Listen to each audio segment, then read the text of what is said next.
21ನೇ ಅಧ್ಯಾಯ. ವಿನಾಯಕ್ ಠಾಕೂರ್, ಅನಂತರಾವ್ ಪಾಟಣ್ಕರ್, ಪಂಢರಪುರದ ವಕೀಲ್ ಇವರ ಕಥೆಗಳು.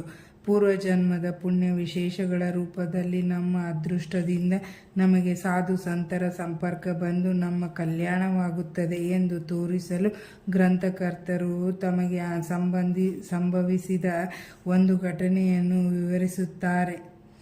ಹೇಮಾಂಡ ಪಂತರು ಕೆಲವು ಕಾಲ ಬಾಂದ್ರಾದಲ್ಲಿ ಮ್ಯಾಜಿಸ್ಟ್ರೇಟ್ ಆಗಿದ್ದರು. ಪೀರಾ ಮೌಲಾಲ ಎಂಬ ಪ್ರಸಿದ್ಧ ಮಹಾಯೋಗಿ ಅಲ್ಲಿದ್ದರು. ಹಿಂದೂಗಳು, ಪಾರ್ಸಿಗಳು ಮತ್ತು ಇತರ ಮತದವರು ಅವರಲ್ಲಿಗೆ ಹೋಗಿ ದರ್ಶನ ಪಡೆದು ಬರುತ್ತಿದ್ದರು. ಯೂನುಸ್ ಮುಜಾವರ್ ಎಂಬುವನು ಹೇಮಾಂಡ ಪಂತರಿಗೆ ಆ ಸಾಧುವಿನ ದರ್ಶನ ಪಡೆಯುವಂತೆ ಹೇಳುತ್ತಿದ್ದನು. ಆದರೆ ಕಾರಣಾಂತರಗಳಿಂದ ಅದು ಸಾಧ್ಯವಾಗಿರಲಿಲ್ಲ. ಕೆಲವು ಕಾಲದ ನಂತರ ಅವರ ಸರದಿ ಬಂದು ಶಿರ್ಡಿಯಲ್ಲಿ ಸಾಯಿ ದರ್ಬಾರದ ಪ್ರಮುಖ ವ್ಯಕ್ತಿಗಳಾದರು.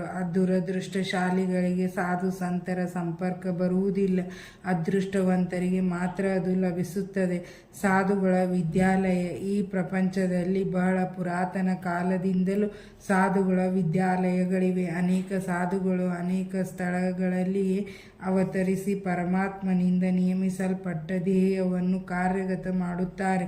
ಬೇರೆ ಬೇರೆ ಸ್ಥಳಗಳಲ್ಲಿದ್ದರೂ ಸಹ ಅವರೆಲ್ಲರೂ ಒಂದೇ. ಈ ಪರಮಾತ್ಮನ ಆಜ್ಞೆಯಂತೆ ಎಲ್ಲರೂ ಒಗ್ಗಟ್ಟಿನಿಂದ ಧ್ಯೇಯ ಸಾಧಕರಾಗಿ ಕಾರ್ಯತತ್ಪರರಾಗಿರುತ್ತಾರೆ. ಇದನ್ನು ಉದಾಹರಿಸುವ ಒಂದು ಸಂಗತಿ ಈ ರೀತಿ ಇದೆ. ಶ್ರೀ ಠಾಕೂರ್ ರೆವಿನ್ಯೂ ಇಲಾಖೆಯಲ್ಲಿ ಗುಮಾಸ್ತರಾಗಿದ್ದ ಶ್ರೀ ವಿನಾಯಕ್ ಠಾಕೂರರು ಸರ್ವೆ ಪಾರ್ಟಿಯ ಸಂಗಡ ಬೆಳಗಾವಿಯ ಹತ್ತಿರದ ವಡಗಾವಿಗೆ ಬಂದರು. ಅಲ್ಲಿ ಕರ್ನಾಟಕ ಸಾಧುವೊಬ್ಬರನ್ನು ಸಂದರ್ಶಿಸಿ ನಮಸ್ಕರಿಸಿದರು. ಆ ಸಮಯದಲ್ಲಿ ಅವರು ಶ್ರೋತೃಗಳಿಗೆ ನಿಶ್ಚಲ ದಾಸರಿಂದ ರಚಿತವಾದ ವಿಚಾರಸಾಗರದ ಕೆಲವು ಭಾಗಗಳನ್ನು ವಿವರಿಸುತ್ತಿದ್ದರು. ಠಾಕೂರರು ಅವರಿಗೆ ನಮಸ್ಕರಿಸಿ ಹೊರಟಾಗ, ನೀನು ಈ ಪುಸ್ತಕವನ್ನು ಓದಲೇಬೇಕು. ಇದನ್ನು ಓದಿದರೆ ನಿನ್ನ ಅಭಿಷ್ಟಗಳೆಲ್ಲವೂ ಈಡೇರುವವು. ನೀನು ನಿನ್ನ ಕಾರ್ಯಕ್ಕೋಸ್ಕರ ಮುಂದೆ ಉತ್ತರ ದಿಕ್ಕಿಗೆ ಪ್ರಯಾಣ ಮಾಡುವೆ. ನಿನ್ನ ಅದೃಷ್ಟ ಬಲದಿಂದ ನಿನಗೆ ಒಬ್ಬ ಮಹಾಸಾಧುವಿನ ದರ್ಶನವಾಗುತ್ತದೆ. ಅವರು ನಿನಗೆ ಮಾರ್ಗದರ್ಶಕರಾಗಿ ಸಂತಸವನ್ನು ಉಂಟು ಮಾಡುತ್ತಾರೆ ಎಂದು ಆ ಸಾಧು ನುಡಿದರು. ಇದಾದ ಕೆಲವು ದಿನಗಳ ನಂತರ ಠಾಕೂರರಿಗೆ ಜುನ್ನೂರಿಗೆ ವರ್ಗವಾಯಿತು. ಜುನ್ನೂರ್ಗೆ ಹೋಗಲು ನಾನೇ ಘಟ್ಟವನ್ನು ದಾಟಬೇಕಿತ್ತು. ಘಟ್ಟ ಬಹಳ ಬಿಕ್ಕಟ್ಟಾಗಿದ್ದರಿಂದ ಅಲ್ಲಿ ಯಾವ ವಾಹನ ಸಂಚಾರಕ್ಕೂ ಆಸ್ಪದವಿರಲಿಲ್ಲ. ಕೋಣದ ಮೇಲೆ ಸವಾರಿ ಮಾಡಿ ಅದನ್ನು ದಾಟಬೇಕಿತ್ತು. ಆದುದರಿಂದ ಅವರು ಸಹ ಕೋಣದ ಸಹಾಯದಿಂದ ಘಟ್ಟ ದಾಟಿದರು. ಜುನ್ನೂರ್ದಲ್ಲಿ ಕೆಲವು ದಿನ ಕೆಲಸ ಮಾಡಿದರು. ನಂತರ ಕಲ್ಯಾಣಕ್ಕೆ ವರ್ಗವಾಯಿತು. ಅಲ್ಲಿ ನಾನಾ ಸಾಹೇಬರ ಸಂಪರ್ಕ ಅವರಿಗೆ ಬಂದಿತು. ಆದುದರಿಂದ ಸಾಯಿ ಬಾಬಾರವರ ಬಗ್ಗೆ ತಿಳಿದು ಶಿರ್ಡಿಗೆ ಹೋಗಿ ಬಾಬಾರವರ ದರ್ಶನ ಪಡೆಯಬೇಕೆಂಬ ಆಕಾಂಕ್ಷೆ ಅವರಲ್ಲಿ ಮೂಡಿತು. ಮರುದಿನ ನಾನಾರವರು ಶಿರ್ಡಿಗೆ ಹೊರಡಬೇಕಿತ್ತು. ಠಾಕೂರ್ರವರನ್ನು ಬರಲು ಆಹ್ವಾನಿಸಿದರು. ಆದರೆ ಠಾಕೂರರಿಗೆ ಠಾಣಾ ಸಿವಿಲ್ ನ್ಯಾಯಾಲಯದಲ್ಲಿ ಒಂದು ವಿಚಾರಣೆ ಇದ್ದುದರಿಂದ ಅವರು ಹೊರಡಲಿಲ್ಲ. ನಾನಾ ಒಬ್ಬರೇ ಶಿರ್ಡಿಗೆ ಹೋದರು. ನಂತರ ಠಾಕೂರರು ಠಾಣಾಕ್ಕೆ ಹೋಗಿ ನೋಡಿದಾಗ ಮೊಕದ್ದಮೆ ಮುಂದೂಡಲ್ಪಟ್ಟಿದ್ದಿತು. ಆಗ ಅವರು ನಾನಾರವರ ಸಂಗಡ ಹೋಗದಿದ್ದುದಕ್ಕೆ ವ್ಯಥೆ ಪಟ್ಟುಕೊಂಡರು. ನಂತರ ಅವರು ಒಬ್ಬರೇ ಶಿರ್ಡಿಗೆ ಹೊರಟರು. ಅವರು ಶಿರ್ಡಿಗೆ ಬರುವ ಹೊತ್ತಿಗೆ ಚಾಂದೋದ್ಕರ್ ಹಿಂತಿರುಗುತ್ತಿದ್ದರು. ಅಲ್ಲಿದ್ದ ಕೆಲವು ಸ್ನೇಹಿತರು ಠಾಕೂರವರನ್ನು ಬಾಬಾರ ಹತ್ತಿರ ಕರೆದುಕೊಂಡು ಹೋದರು. ಠಾಕೂರವರು ಬಾಬಾರವರಿಗೆ ನಮಸ್ಕಾರ ಮಾಡಿದರು. ಆಗ ಅವರ ಆನಂದಕ್ಕೆ ಪಾರವೇ ಇರಲಿಲ್ಲ. ಸ್ವಲ್ಪ ಹೊತ್ತಿನ ನಂತರ ಸರ್ವಜ್ಞ ಮೂರ್ತಿಯಾದ ಬಾಬಾ, ಅಲ್ಲಿಯ ದಾರಿ ಆ ಕಾನಾಡಿ ಅಪ್ಪ ಹೇಳಿದಷ್ಟು ಸುಗಮವಲ್ಲ. ನಾನೇ ಘಟ್ಟದಲ್ಲಿ ಕೋಣದ ಮೇಲೆ ಸವಾರಿ ಮಾಡಿದಷ್ಟು ಅದು ಸುಲಭವಲ್ಲ. ಆಧ್ಯಾತ್ಮಿಕ ಪಥದಲ್ಲಿ ನೀನು ಬಹಳ ಶ್ರಮಿಸಬೇಕು ಎಂದರು. ಇದನ್ನು ಕೇಳಿದ ಠಾಕೂರವರು, ಕರ್ನಾಟಕದ ಸಾಧುವಿನ ಹೇಳಿಕೆ ನನಗೊಬ್ಬನಿಗೆ ಮಾತ್ರ ತಿಳಿದಿದೆ. ಇದೆ, ಇನ್ನಾರಿಗೂ ತಿಳಿದಿಲ್ಲ. ಬಾಬಾರವರಿಗೆ ಅದು ಹೇಗೆ ಗೊತ್ತಾಯಿತು ಎಂದು ಯೋಚಿಸಿ ಬಾಬಾ ಅವರ ಸರ್ವಜ್ಞತ್ವವನ್ನರಿತು ಆನಂದ ಭರಿತರಾದರು. ಕರ್ನಾಟಕದ ಸಾಧುವಿನ ಹೇಳಿಕೆ ನಿಜವಾಯಿತು. ಆಗ ಠಾಕೂರ್ರವರು ಪುನಃ ಬಾಬಾರವರ ಚರಣಗಳಿಗೆ ಎರಗಿ ತಮ್ಮನ್ನು ಆಶೀರ್ವದಿಸಬೇಕೆಂದು ಪ್ರಾರ್ಥಿಸಿಕೊಂಡರು. ಆಗ ಬಾಬಾ, ಅಪ್ಪ ಹೇಳಿದ್ದುದೆಲ್ಲ ಸರಿ, ಅದನ್ನು ವಿಚಾರಸಾಗರ ಗ್ರಂಥವನ್ನು ಅಭ್ಯಾಸ ಮಾಡು. ಬರೀ ಪಠಣದಿಂದ ಪ್ರಯೋಜನವಿಲ್ಲ, ನೀನು ಓದಿದ್ದನ್ನು ಕಾರ್ಯರೂಪದಲ್ಲಿ ಮಾಡಿ ತೋರಿಸಬೇಕು. ಗುರುಕೃಪಾರಹಿತ ವಿದ್ಯೆ ಮತ್ತು ಅನುಜ್ಞಾರಹಿತ ವಿದ್ಯೆ ನಿಷ್ಪ್ರಯೋಜಕ ಎಂದು ಹೇಳಿದರು. ಠಾಕೂರವರು ವಿಚಾರಸಾಗರ ಗ್ರಂಥದ ಪಾರಾಯಣ ಮಾಡಿ ಮಾತ್ರ ಮಾಡಿದ್ದರು, ಆದರೆ ಶಿರ್ಡಿಯಲ್ಲಿ ಅದರ ಪ್ರಾಯೋಗಿಕ ರೀತಿಯನ್ನು ಆಗ ಕಂಡರು.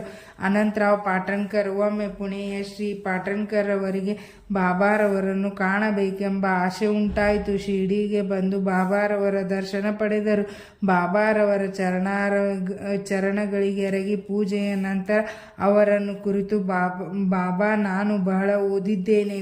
ವೇದಾಂತ ಮತ್ತು ಉಪನಿಷತ್ತುಗಳು ಎಲ್ಲವನ್ನು ಅಭ್ಯಾಸ ಮಾಡಿರುತ್ತೇನೆ, ಪುರಾಣಗಳೆಲ್ಲವನ್ನು ಕೇಳಿರುತ್ತೇನೆ. ಆದರೂ ನನ್ನ ಮನಸ್ಸಿಗೆ ಶಾಂತಿ ದೊರಕಿಲ್ಲ. ನನ್ನ ಎಲ್ಲ ಓದು ನಿಷ್ಪ್ರಯೋಜಕವಾಗಿದೆ. ಮೂಢಾತ್ಮರೇ, ನನಗಿಂತ ಎಷ್ಟೋ ಮೇಲು ನೀನು ಮನಸ್ಸಿಗೆ ಶಾಂತಿಯನ್ನು ಉಂಟು ಮಾಡುವಿರೆಂದು ಕೇಳಿ ನಿಮ್ಮಲ್ಲಿಗೆ ಬಂದಿರುತ್ತೇನೆ. ನನ್ನ ಮೇಲೆ ದಯೆ ಇಟ್ಟು ನನ್ನನ್ನು ಆಶೀರ್ವದಿಸಿ ಎಂದು ಬೇಡಿಕೊಂಡರು. ಆಗ ಬಾಬಾರವರಿಗೆ ಈ ಕೆಳಕಂಡ ನೀತಿ ಕಥೆಯನ್ನು ಹೇಳಿದರು. ನವವಿಧ ಭಕ್ತಿ. ಒಂದು ಸಾರಿ ವರ್ತಕನೊಬ್ಬನು ಇಲ್ಲಿಗೆ ಬಂದನು. ಅವನ ಮುಂದೆ ಒಂದು ಕುದುರೆ ಲದ್ದಿ ಹಾಕಿತು. ಆ ವರ್ತಕನು ಕೂಡಲೇ ತನ್ನ ಬಟ್ಟೆಯನ್ನು ನೆಲಕ್ಕೆ ಹಾಸಿ ಆ 9 ಲದ್ದಿಗಳನ್ನು ಆರಿಸಿಕೊಂಡು ಮನಃಶಾಂತಿ ಹೊಂದಿದನು. ಪಾಟಣ್ಕರ್ ಅವರಿಗೆ ಇದರ ಅರ್ಥವಾಗಲಿಲ್ಲ. ಸಮೀಪದಲ್ಲಿಯೇ ಇದ್ದ ದಾದಾ ಕೇಳ್ಕರ್ ಅವರನ್ನು ವಿಚಾರಿಸಿದರು. ಅದಕ್ಕೆ ಅವರು, ನನಗೂ ಸಹ ಇದರ ಪೂರ್ಣ ಅರ್ಥ ಗೊತ್ತಿರುವುದಿಲ್ಲ, ಆದರೆ ಅವರ ಪ್ರೇರಣೆಯಿಂದ ನನಗೆ ತಿಳಿದಷ್ಟು ಮಾತ್ರ ಹೇಳುತ್ತೇನೆ ಎಂದು ಅವರಿಗೆ ಕೆಳಗಿನಂತೆ ಹೇಳಿದರು. ಕುದುರೆಯೇ ದೇವರ ಕೃಪೆ. ಅದು ಹಾಕಿದ ಲದ್ದಿಗಳೆಂದರೆ ನವವಿಧ ಭಕ್ತಿಗಳು. ಅವು ಶ್ರವಣ, ಕೀರ್ತನ, ಸ್ಮರಣ, ಚರಣ, ಸೇವನ, ಅರ್ಚನ, ವಂದನ, ದಾಸ್ಯ, ಸಖ್ಯ ಮತ್ತು ಆತ್ಮನಿವೇದನೆ. ಇವುಗಳಲ್ಲಿ ಯಾವುದಾದರೊಂದನ್ನು ಶ್ರದ್ಧೆ ಭಕ್ತಿಯಿಂದ ಅಭ್ಯಾಸ ಮಾಡಿದರೆ ಶ್ರೀಹರಿಯು ಭಕ್ತರ ಮನೆಯಲ್ಲಿ ಅವತರಿಸುತ್ತಾನೆ. ಭಕ್ತಿ ಇಲ್ಲದೆ ಯಾವುದೇ ಜಪ, ತಪ, ಯೋಗ ಸಾಧನ ಅಥವಾ ವೇದ ಉಪನಿಷತ್ತು ಅಭ್ಯಾಸ ನಿಷ್ಪ್ರಯೋಜಕಾರಿಯಲ್ಲ.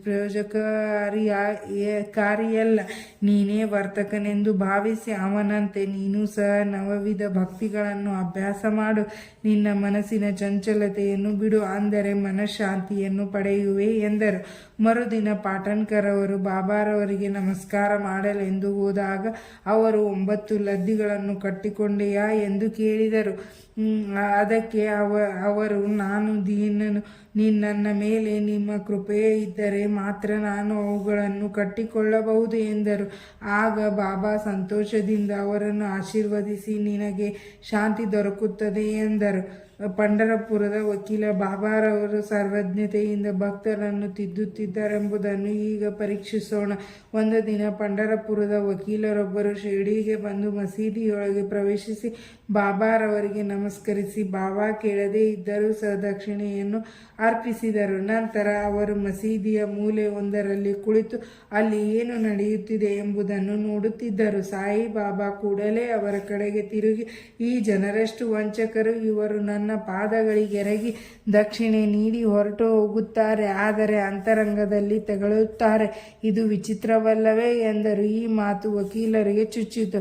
ಬೇರೆ ಯಾರಿಗೂ ಈ ಮಾತಿನ ಅರ್ಥವಾಗಲಿಲ್ಲ. ವಕೀಲರು ಅದನ್ನು ಗ್ರಹಿಸಿ ಮೌನದಿಂದ ಇದ್ದರು. ನಂತರ ವಾಡಾಕ್ಕೆ ಹಿಂತಿರುಗುವಾಗ ಅವರು ಕಾಕಾ ಸಾಹೇಬರನ್ನು ಕುರಿತು, ಬಾಬಾರವರ ಮಾತು ಸರಿಯಾಗಿತ್ತು, ಅವರು ನನ್ನನ್ನೇ ಕುರಿತು ಮಾತನಾಡಿದ್ದಾರೆ, ಇನ್ನು ಮುಂದೆ ನಾನು ಇತರರ ನಿಂದನೆಯನ್ನು ಬಿಡಬೇಕೆಂದು ಅರ್ಥಸೂಚಿತವಾಗಿದೆ ಎಂದು ಹೇಳಿ ಈ ಕೆಳಕಂಡಂತೆ ವಿವರಿಸಿದರು. ಪಂಢರಪುರದ ನ್ಯಾಯಾಧೀಶರಾದ ನೂಲ್ಕರರು ತಮ್ಮ ಆರೋಗ್ಯಾಭಿವೃದ್ಧಿಗೋಸ್ಕರ ಶಿರ್ಡಿಯಲ್ಲಿ ಬಂದು ತಂಗಿದ್ದರು. ಅವರು ಒಂದು ದಿನ ಪಂಢರಪುರದ ವಕೀಲ ಗೃಹದಲ್ಲಿ ಕುಳಿತಾಗ ರೋಗವು ಔಷಧಿಗಳಿಲ್ಲದೆ ವಕೀಲರ ದರ್ಶನ ಮಾತ್ರದಿಂದ ಗುಣವಾಗಬಲ್ಲದೆ ವಿದ್ವಾಂಸರಾದ ನೂಲ್ಕರರು ಹೀಗೆ ನಂಬುವುದು ಸರಿಯೇ ಎಂದು ಮುಂತಾಗಿ ವಕೀಲರಲ್ಲಿ ಚರ್ಚೆಯಾಯಿತು. ನ್ಯಾಯಾಧೀಶರು ಬಾಬಾರವರು ವಕೀಲರ ಉಪವಾಸಕ್ಕೀಡಾದರು. ಚರ್ಚೆಯಲ್ಲಿ ನಾನು ಪಾತ್ರವಹಿಸಿದ್ದೆ. ಈಗ ಬಾಬಾರವರಿಂದ ಪಾಠ ಕಲಿತಂತಾಯಿತು. ಬಾಬಾರವರ ನುಡಿ ಗುಳವಾಗಿರದೆ ಅದು ನನಗೆ ಅನುಗ್ರಹವಾಗಿದೆ. ವಿನಾಕಾರಣ ಬೇರೆಯವರನ್ನು ಉಪವಾಸ ಅಥವಾ ನಿಂದೆ ಮಾಡಕೂಡದೆಂದು ಬಾಬಾ ನನಗೆ ಬುದ್ಧಿ ಕಲಿಸಿದರು ಎಂದು ವಕೀಲರು ದೀಕ್ಷಿತರಿಗೆ ಹೇಳಿದರು. ಶಿರ್ಡಿಯು ಪಂಢರಪುರದಿಂದ ದೂರದಲ್ಲಿದೆ. ಆದರೂ ಬಾಬಾ ತಮ್ಮ ಸರ್ವಜ್ಞತ್ವದಿಂದ ಪಂಢರಪುರದ ವಕೀಲ ಗೃಹದಲ್ಲಿ ನಡೆದ ಸಂಭಾಷಣೆಯನ್ನು ತಿಳಿದಿದ್ದರು. ನದಿ, ಕಾಡು, ಬೆಟ್ಟ ಮೊದಲಾದವುಗಳನ್ನು ಅವರ ದೃಷ್ಟಿಗೆ ಅಡ್ಡ ಬರುತ್ತಿರಲಿಲ್ಲ. ಅವರು ಎಲ್ಲರ ಇಂಗಿತವನ್ನು ತಿಳಿದವರಾಗಿದ್ದರು. ಭಕ್ತನು ಎಲ್ಲಿಯೇ ಇರಲಿ, ಎಷ್ಟೇ ದೂರದಲ್ಲಿರಲಿ, ಸಾಯಿಯವರ ದೃಷ್ಟಿಯಿಂದ ದೂರವಿರುತ್ತಿರಲಿಲ್ಲ. ಈ ಘಟನೆಯಿಂದ ವಕೀಲರಿಗೆ ಜ್ಞಾನೋದಯವಾಯಿತು. ಸನ್ಮಾರ್ಗ ಪ್ರವರ್ತಕರಾಗಲು ಸಾಧ್ಯವಾಯಿತು. ಈ ಕಥೆಯು ವಕೀಲರಿಗೆ ಸಂಬಂಧಿಸಿದ್ದಾದರೂ ಎಲ್ಲರಿಗೂ ಅನ್ವಯಿಸುವ ಹಾಗಿದೆ. ಆದುದರಿಂದ ಎಲ್ಲರೂ ಇದನ್ನು ಗಮನಿಸಬೇಕು. ಸನ್ಮಾರ್ಗ ಪ್ರವರ್ತಕರಾಗಲು ಶ್ರಮಿಸಬೇಕು. ಶ್ರೀ ಸಾಯಿ ಪ್ರಣಾಮ. ಇಲ್ಲಿಗೆ 21ನೇ ಅಧ್ಯಾಯ ಮುಕ್ತಾಯವಾಯಿತು.